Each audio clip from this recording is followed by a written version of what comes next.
$5,877. What the heck is it about the show? Keeps me coming back year after year after year. It's got a little bit of everything, the right amount of legend, and it's just a fantastic performance. Let's review the facts. It's a Sunday night. The Grateful Dead are playing in Ithaca, New York at what's now, among Deadheads anyway, the famous Barton Hall. They had played a really strong show on the night before, Saturday night in Boston, and then the following night went over to Buffalo and delivered another stellar performance in what's basically a legendary month of May in 1977. That's a really interesting case to talk about, because I remember Jeff Tiedrick, I think that tape made it into wide circulation, and it might have just been, a great tape of a great show in some isolation contextually for what else was going on that tour. I don't know if Jerry taped the other shows on the tour, but 5/3/77 is just being released. I think now is one of the only soundboard tape from that whole run that wasn't available somehow. But 5/4 is great, 5/5, 5/7/77. I mean, there's great music in that whole year.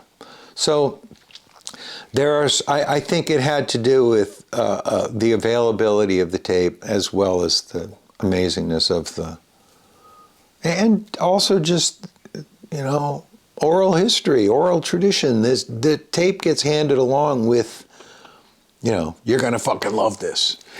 How many people handed that tape off to somebody else with the admonition that, it's gonna blow their minds? A heavy dose of expectation bias. Well, but expectation bias sometimes leads to disappointment, sure. Right? Especially in this world, that God knows there's deadheads that are going, oh, sure. Yeah. Well, all right, come on. And, hell, it really is that good. Yeah. So I don't know. Yeah. The Dead had just come off of recording with Keith Olsen out at Sound City in Van Nuys, California, where they were laying down the tracks for Terrapin Station. And legend has it that Keith was not having the sneakers in a dryer sound that the Grateful Dead drumming section was kind of known for. Mickey had been away from the band. He came back in 76, and it was time to cut a record in early 77. And Keith Olsen is allegedly the guy who's responsible for tightening up that drumming unit into a cohesive sounding group of musicians. So spring tour rolls around. Garcia's got his trusty Travis Bean TB500, and the band is just in fine form, playing a number of legendary shows in the Northeast. The Sunday night show in Ithaca was well known right out of the gate. Dick Latvala's tape has got all kinds of 5-star ratings, and he was effervescent about it immediately, basically, is my understanding. Cornell, the official Cornell shirt. Well, there was an official Cornell shirt. So a lot of times in the 70s, right, the Grateful Dead were playing gymnasiums. Student unions were the ones making the tees, right? Because the Grateful Dead didn't have their shit together yet to merch, do their own merch. So, whatever shirt you got from the lot essentially was probably done by a student union, but the fact that it's on their campus, they're actually branding it like Cornell or whatever. So, Ryan had, I believe it was a white one. He had a tie-dye version, same graphic, but then he also had like a backstage pass to Cornell. And, we can sit here and argue about Cornell being the best show ever. I don't truly believe it was the best show ever, but I know it's the most accessible show, right? It was a Betty board. It was a widely circulated tape. I think I probably had Cornell within one of my first tapes I ever got. That's the beauty of Cornell. Sunday night too. Yeah, Sunday, you walk in, it's kind of spring, you're walking out in the snow. I think that was the only due of the tour played. Well, yeah, one of the only ones, yeah. Sorry. So, there's a lot that goes into that. It's, but we can have this conversation about literally probably any show. Sure. But that is crazy heavy to the set list, I think a lot of us know by heart. The band came out in the first set and played Manglewood Blues. There was a loser in there. Mama Tried. It was Mother's Day. The famous Dance in the Streets, which is always, my heart always rests with that performance.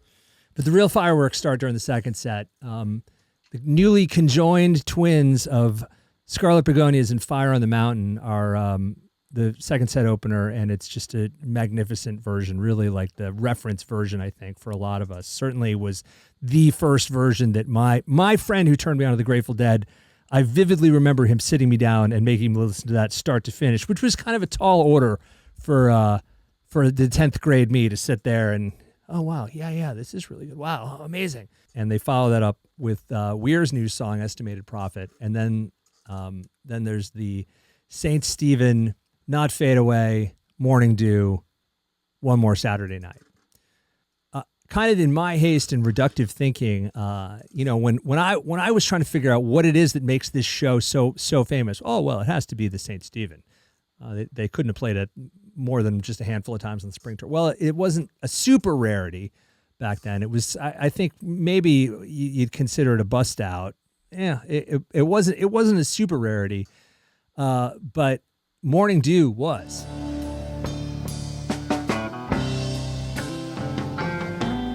So I always took Morning Dew to be kind of a staple. It was played a lot. I saw it a number of times. It's on a shitload of tapes, but it was a rarity at certain points. Can you fill out some gaps in my knowledge about that? Like, it fell out of the rotation, and then I think in '77 it was only played a handful of times. It wasn't a go-to song, and when it was played, it was what made it special. Yeah, so I guess for starters, it's one of those songs, kind of like China Doll. It's a little bit elusive. To Lay Me Down, songs that they kept it rare enough so that when they played it, it was just like super special. So I guess probably they played it the most, probably in the late '60s, maybe. But they kind of kept it rare enough in this like 72, 73, 74. So it was like, wow, that's really special. They're playing, Morning Dew. And then there's that final performance, quote unquote final performance at Winterland on 10/18/74 when they did the retirement. Right. And then they really didn't play it again for a while, even after they came back. I think they played it once in '76. Right. And then not again until, I guess on New Year's Eve in '76. And that's you can kind of hear how it's going to be played in '77. It's a good transitional type of performance. And I guess the Dead sensed that, and they're like, hey, we should probably play this again. But as you said, I think they played it like 4 or 5 times at most in '77, all in the spring. Right. And then not again until I guess they did a single performance in '78 at William and Mary. It was pretty rare. And then all of a sudden in '87, they were starting to play it a lot. And you look at the spring tour in '87, I think it was played 3 or 4 times, which is very unusual. Mm-hmm. And then of course the huge version at Madison Square Garden that fall. Right. But yeah, it always was kept kind of rare and special. And then, we were talking about the Augusta show in '84. Yeah. I think they saved it for special occasions because it meant something to them. Yeah. It was. And one of, I think, only 2 dues on the '77 spring tour there, and then the other one that's just fantastic in Pembroke Pines down in Fort Lauderdale, Florida. Both legendary versions of the song. The show ends. The crowd disperses out into the night where it is a light snow is falling in early May in upstate New York. Stuff of legend. Really, when people say don't miss a Sunday show, I think you can almost trace it back to 5877 in Cornell. There's another little interesting nugget of trivia that I recently unearthed. I recently read Peter Connor's book, Cornell 77, and one really fascinating little trivia nugget that came up in that story was the origination of the Funicula tune-up came from sound check at Cornell that night. The band was on stage. There were student volunteers in the auditorium setting up folding chairs or getting the vending ready. I'm not exactly sure what all they were doing. But they made their way to the front of the stage. And Garcia evidently was in a chatty mood and engaged a few of them in conversation and got around to asking, hey, anybody have any requests? And one student piped up and said, I'd like to hear Funicula. And sure enough, Garcia basically could play anything from memory and played it for them. And then it kind of made its way into the rotation of Grateful Dead Time Killers. Garcia would play it from time to time over the years when they needed to fill a little time on stage. If Weir's rack was getting worked on or if a string broke or something, Jerry would dive into Funicula. And the origin version evidently was at the sound check at Cornell in May of 77. So I think it started with legendary tapes. There was great recordings that made by audience attendees. This was before the taper section was sanctioned, but people were recording. And then later on, we were fortunate enough to have the Betty boards officially released. They sound fantastic. I have my vinyl copy upstairs. I'll be listening to it today. And it's a show that just every time brings me back to my early days of enjoying live Grateful Dead. This was really the show that hooked me into the depth of what their performances could be. And it has satiated me after all these many years. So happy May 8th, Deadheads. It's kind of a national holiday for us. It certainly is for me. I'm going to mark the occasion by dropping the needle on the first set here in just a little bit. Thanks for joining us. It's a pleasure to talk to you guys, and we'll see y'all again real soon. Thanks.